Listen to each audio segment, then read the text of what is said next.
अस्सलाम वालेकुम व्यूअर्स, आज की सक्सेस स्टोरी आपके साथ फिर आपके सामने हाजिर है। 4 लोगों को वीज़ा ग्रांट हुआ है।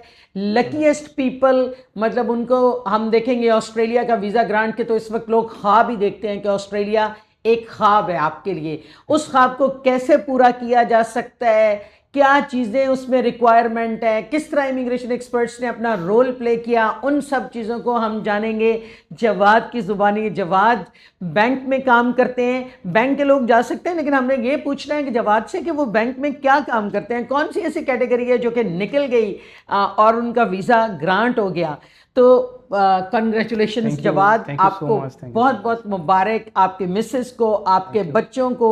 एक लंबी हमने वो रखी हुई है उठा के जो आपके वीज़ा ग्रांट्स हैं, माशाल्लाह बहुत बड़ी खुशी की बात है। ये उन लोगों को पता होता है जो इस प्रोसेस से गुजर रहे होते हैं, और उनके साथ हमें पता होता है जो उस प्रोसेस से गुजार रहे होते हैं। ऐसी है। तो आप ये बताएं जवाद, लोगों को एक तो कि आपका एक्सपीरियंस इमिग्रेशन एक्सपर्ट्स के साथ कैसा रहा? It was very good. हमने लाइक 2.5 या 3 इयर्स पहले जो है हमने स्टार्ट किया था प्रोसेस आपके साथ। ओके। तो सारी डॉक्यूमेंटेशन, सारी गाइडलाइंस हमें इमिग्रेशन एक्सपर्ट की तरफ से हमें मिली। बहुत अच्छा हमें गाइड किया उन्होंने, और टाइम टू टाइम हमें जो रिक्वायरमेंट्स थी वो हमें आप बताते रहे हैं। तो उसके अकॉर्डिंगली हमने अपने डॉक्यूमेंट सारे प्रिपेयर किए हैं, सबमिट किए हैं। बेसिकली मैं बैंक में जॉब कर रहा हूँ from past 10 years as a business analyst. तो उसी बेस पे हमने अपना वही ऑक्यूपेशन जिसके ऊपर मैं काम कर रहा था, उसी ऑक्यूपेशन को हमने चूज़ किया। Exactly, okay, great. It took like 2.5-3 years, but at the end successful story हमारी सबके माशाल्लाह सामने। माशाल्लाह। अच्छा जवाद, एक और बात कि यहाँ पे आपको पता है एज के पॉइंट होते हैं, एजुकेशन के पॉइंट्स होते हैं। माशाल्लाह एज के पॉइंट आपके फुल थे, एजुकेशन के पॉइंट थे पूरे, एक्सपीरियंस के पॉइंट आपके पूरे थे। उसके अलावा आपने इंग्लिश, जो एक बहुत बड़ा बैरियर लोगों को नज़र आता है, आप ये बताएंगे कि आपने आइल्स किया, पीटी किया, या क्या किया, और उसका एक्सपीरियंस आपका कैसा था? I went through the PT. मैंने उसके एग्ज़ाम दिए थे, मैंने और मेरी मिसेस दोनों ने, हमने उसमें अपीयर हुए। आपने प्रेपरेशन कहीं से की थी? नहीं, हमने ऐसे प्रिपरेशन नहीं की। हमने बस वो हमें परवेज साहब ने गाइड किया था कि आप जो है ना, ये चंद वेबसाइट्स हैं, इनके थ्रू आप तैयारी करें और इसको देखें। ऑनलाइन मॉड्यूल्स थे, उसके ऑनलाइन टेस्ट वगैरह थे। यानी इमिग्रेशन एक्सपर्ट्स ने आपको अंग्रेजी में भी बता दिया? मैं आपको बता रहा हूँ कि इमिग्रेशन एक्सपर्ट ने हमें हर लेवल पे सपोर्ट किया। हमें हर जहाँ पे हमें कुछ उसमें डिफ़िकल्टीज आ रही थी, डॉक्यूमेंट्स किस तरह इकट्ठे करने हैं, एग्ज़ाम किस तरह देना है, और जो आपके आगे फिर उसके हेल्थ के आपके आ जाते हैं टेस्ट वगैरह, मेडिकल आ जाता है, हर एक चीज़ में हमें गाइडेंस मिली कि आपने इस तरह करें। और अल्हम्दुलिल्लाह I scored 75 in PT. Same इसी तरह मेरे मिसेस के भी थे। तो अल्हम्दुलिल्लाह हमने वो लैंग्वेज के अंदर भी अच्छे माशाल्लाह। आपको लगता है कि लोगों को पीटीई करना चाहिए? आपका, मैं सिर्फ आपका व्यू जानना चाहती हूँ कि आइल्स की तरफ जाना चाहिए या पीटीई की तरफ जाना चाहिए? Comparatively PT is easier than IELTS. तो हमने भी इसी तरह, हमें भी वही बात है, सर परवेज ने थोड़ा सा उसमें हमें गाइड किया कि यार गो फॉर दिस, स्कोरिंग बेहतर है। तो इसकी स्कोरिंग बेहतर है। और इसका मतलब कि एक तो आपका लाइव इंटरव्यू नहीं है, मतलब कि जो हमारा होता है उसमें भी आपको एक एज मिल जाता है। तो जो लोग उसमें मतलब कि एग्जैक्टली, जैसे आप फर्ज करें, जैसे अब आपने इंटरव्यू करना है स्पोकन में, तो उसके लिए आपके कोई ना कोई सामने आपका इंटरव्यूअर होता है। ओके। तो इसमें जो है ना, ऐसे कोई लाइव इंटरव्यू आपका या लाइव सेशन नहीं होता किसी के साथ। आप जो है ना वो अपने सिस्टम के सामने, कंप्यूटर के सामने आप स्पीकिंग भी है, आपकी लिसनिंग भी है, आपकी राइटिंग भी है, तो वो सारा कुछ उसी में आता है। तो जो लोग हेजिडेंट हैं मतलब कि किसी से कम्युनिकेशन में, तो उनके लिए बड़ा एक अच्छा ये पीटी का है। अच्छा, ये आज ट्रस्ट मी मेरे सामने फर्स्ट टाइम आया है, हैव बीन गाइडिंग, और ये बात बड़ी इंपॉर्टेंट है, क्योंकि जब आप सामने बैठे होते हैं तो कई दफ़ा आप अपना कॉन्फिडेंस लूज कर जाते हैं। लेकिन अगर आप कंप्यूटर के सामने हैं या आप कैमरे के सामने हैं, तो एटलीस्ट आप कॉन्फिडेंट होते हैं, आप बोल सकते हैं, आपको पता होता है कि आप क्या कहना है, क्या नहीं कहना। वो फेस एक्सप्रेशन से जो आप कंफ्यूज हो सकते हैं वो बच जाते हैं। बिल्कुल ऐसे। एक्सीलेंट। और उसके अलावा आपकी मिसेस के पॉइंट थे, मिसेस की एप्लीकेशंस अभी ऑनवर्ड्स, विक्टोरिया ने इस चीज़ के ऊपर, बल्कि ऑस्ट्रेलिया ने ओवरऑल ये क्राइटेरिया सेट कर दिया है कि वो आपकी एज के पॉइंट्स देखेंगे। आपके स्पाउस अगर पढ़े लिखे हैं तो वो आपको एप्लीकेशन में एज मिलेगा, और अगर आपकी अपनी क्वालिफिकेशन, और अगर आपका 7 ईच के अबव है, जिस तरह आपने कहा 75 which was overall 8 I think, तो उसमें भी आपको एज मिलेगा और आपकी एप्लीकेशन की सिलेक्शन में आसानी होगी।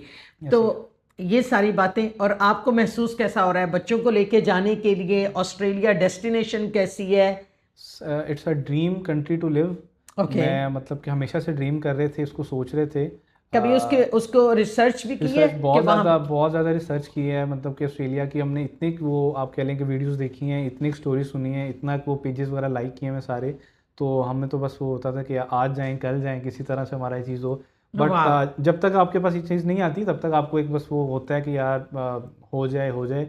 लेकिन इट्स रियली, अब सारा क्रेडिट जो आ जाता है ना वो इमिग्रेशन एक्सपर्ट्स को, जो उन्होंने हमें हर स्टेप पे गाइड किया, हर स्टेप पे। क्योंकि देखिए एक्चुअली डॉक्यूमेंट्स काफ़ी लोगों के पास होते हैं, मतलब कि मेरे पास एक ओरिजिनल सारे डॉक्यूमेंट्स थे, मेरा पास प्रूफ थे फंड्स के, जॉब के, हर चीज़ के। बट उसको यूज़ कैसे करना है, उसको यूटिलाइज कैसे करना है, ये एक एक्सपर्ट ही जानता है।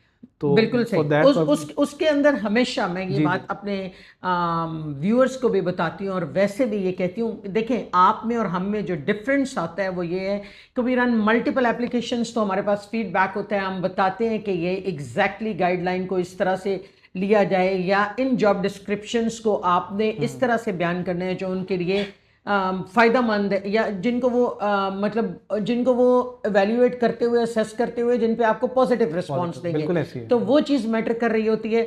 बाकी आपकी एफर्ट अल्हम्दुलिल्लाह कि आपने उन सारे बैरियर्स को क्रॉस किया और वहाँ तक पहुँचे। और आप की रिसर्च मतलब ऑस्ट्रेलिया के बारे में एक और मैं बात यहाँ पे अपने व्यूअर्स को बताना भी चाहती हूँ, और वो लोग अक्सर ये कहते हैं दिस इज इमिग्रेशन, आपकी सब क्लास है 491। ये टेम्परेरी रेजिडेंस जो है this is different from a students temporary residence. लोग अक्सर आते हैं कि उसके बाद जी नए सिरे से पेपर देना पड़ेगा हमें, तो नए सिरे से वो चीज़ें करनी पड़ेंगी, तो हमने 491 पे नहीं जाना, हमने PR पे जाना है। बेसिकली आपको इसके अंदर हेल्थ भी अवेलेबल है, आपको इसके अंदर एजुकेशन भी फ्री है, आपको सिर्फ रीजन में रहना है। तो 491 के बारे में, इस बारे में आप जरा ये बताएं कि आपकी क्या राय है जवाब। सबसे पहले तो मेरी एक राय है कि जो भी वीज़ा मिले उसको लें, पाकिस्तान से जाएं, बाहर जाके अपॉर्चुनिटीज़ ढूंढें और पाकिस्तान की खिदमत इसी तरह करें, बाहर जाके यहाँ पे पैसे भेजें। ठीक है। दूसरी बात ये कि 491 हो, 190 हो, इसके अंदर 189 हो, इसके अंदर डिफरेंसेस हैं, लेकिन वो बहुत स्मॉलर डिफरेंसेस हैं, नेग्लिजिबल डिफरेंसेस हैं। क्योंकि आपका 491 है, इसके अंदर भी आपके पास वो सारी फैसिलिटीज़ हैं, हेल्थ की, एजुकेशन की। हाँ, कुछ ऐसी चीज़ें हैं जैसे आपके पास। बात ये है आप तीनों कैटेगरीज में ऑस्ट्रेलिया में रह रहे होते हैं। देखिए ऑस्ट्रेलिया में आप किसी भी वीज़ा पे रह रहे हैं तो वो आपसे मतलब कि डिस्क्रिमिनेशन नहीं करेंगे कि जी आप इस वीज़ा पे हैं तो आपको ये नहीं मिलेगा, ये नहीं मिलेगा। बिल्कुल। सिर्फ आपके पास एक पासपोर्ट नहीं होता and you don't have the right to cast a vote, otherwise आपके पास सारी बेसिक फैसिलिटीज़ जो हर ऑस्ट्रेलियन नेशनल को है वो हमारे पास भी हैं, सबके पास हैं। तो इट्स एन अपॉर्चुनिटी। बस आपको कुछ अर्सा के लिए एक पर्टिकुलर टेरिटोरियल एरिया में रहना होता है। और आप कह लें कि लाहौर में नहीं आप रह रहे, लाहौर के साइड किसी भी आप कसूर में रह रहे हैं, हाँ। जॉब भी आप लाहौर में भी कर सकते हैं, ट्रैवल आप बिल्कुल कसूर भी कर सकते हैं। तो इट्स मेजरली आपको एक अपॉर्चुनिटी मिलनी चाहिए कि आप किसी अच्छे कंट्री में मूव कर रहे हैं, आप पाकिस्तान से बाहर जा रहे हैं, किसी अच्छे कंट्री में जा रहे हैं, वहाँ पे जाके there are a lot of opportunities which are waiting for you. So हमें वो ग्रैब करनी चाहिए। तो मैं अगेन जो है ना वो थैंक्स करूँगा मिस फौजिया आपका और परवेज साहब का और आपकी सारी एंटायर टीम का कि उन्होंने हमारा हर स्टेप के ऊपर हमारी बातें सुनी।